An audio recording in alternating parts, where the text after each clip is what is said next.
Oui, bonjour. Je suis le docteur Fadel Sebou et je vais vous parler de la musicothérapie en neurologie, une approche complémentaire en plein essor, soutenue par des preuves scientifiques croissantes. Et comme mécanisme d'action, nous avons la musique qui agit sur plusieurs niveaux physiologiques et psychologiques, euh, pertinents en neurologie, donc avec la réduction du stress et de l'anxiété.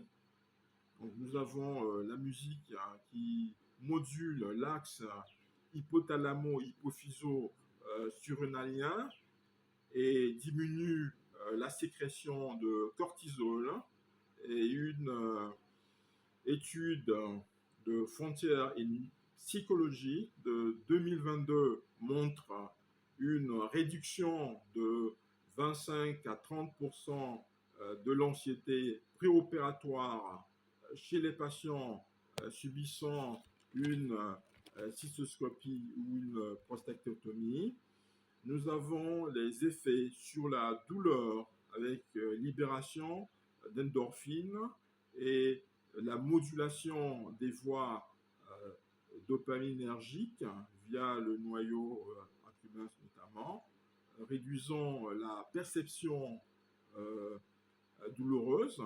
Et une méta-analyse du Journal of Urology de 2023 confirme son efficacité dans les procédures urologiques douloureuses comme la lithotripsie.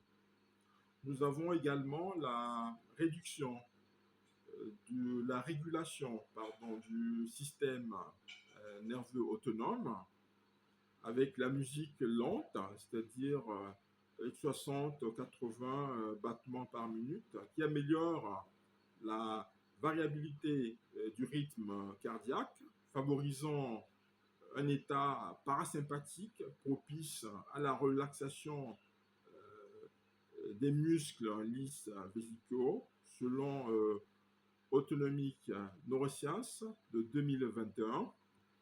Comme application clinique, nous avons les troubles vésico-sphinctériens avec l'hyperactivité vésicale et une étude randomisée de neurourologie and neurodynamics de 2023 a démontré que 30 minutes de musique classique quotidienne réduisait les urgences missionnelles de 40% des patients souffrant d'hyperactivité vésicale, probablement via une inhibition des afférences sensorielles hyperactives. Donc, nous avons également la dysurie post-opératoire, donc la musique utilisée en post-opératoire de prostatectomie, donc permet la diminution du temps de récupération de la continence, selon l'étude Urologic Nursing 2022. Donc, nous avons pour les procédures urologiques avec la cystoscopie et l'urétéroscopie notamment, une playlist personnalisée. Il peut réduire significativement le recours aux sédatifs, selon British Journal of Urology International de 2021. Donc, le protocole suggéré, c'est la musique instrumentale, comme les Mozart ou Debussy. Voilà, 15 minutes avant et pendant l'examen. Voilà.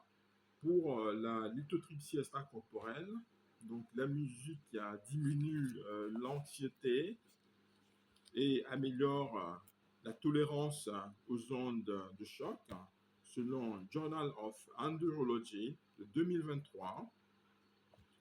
Pour les cancers urologiques, donc pour la préparation à la chirurgie, notamment chez les patients atteints de cancer de la prostate et de la vessie. Nous avons la musicothérapie préopératoire qui réduit le stress et améliore les marqueurs immunitaires comme interleukine 6, TNF-alpha, selon Supportive Care in Cancer de 2023. Comme protocole validé, nous avons le type de musique, donc de préférence des musiques lentes, de 60 à 80 battements par minute, sans parole pour éviter la charge cognitive, comme Weightless de Mark Union, utilisé dans des études pour son effet anxiolytique notamment. Pour la durée et la fréquence, on suggère 20 à 30 minutes avant les interventions et des séances quotidiennes de 30 minutes à peu près pour les troubles chroniques, comme dans les cas de l'hyperactivité vésicale. Voilà, également un support avec un casque anti-bruit pour une immersion optimale et pour éviter les perceptions, les perturbations externes. Voilà.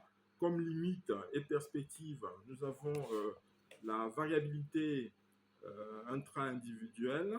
Donc l'efficacité dépend des préférences musicales, et une étude de Music and Medicine de 2023 souligne l'importance de l'individualisation.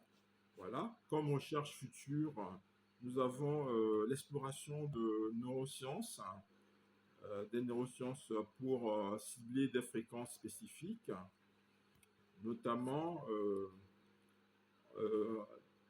comme dans le cas de battements binaurales, dans la modulation de la douleur pelvienne chronique. Je vous remercie.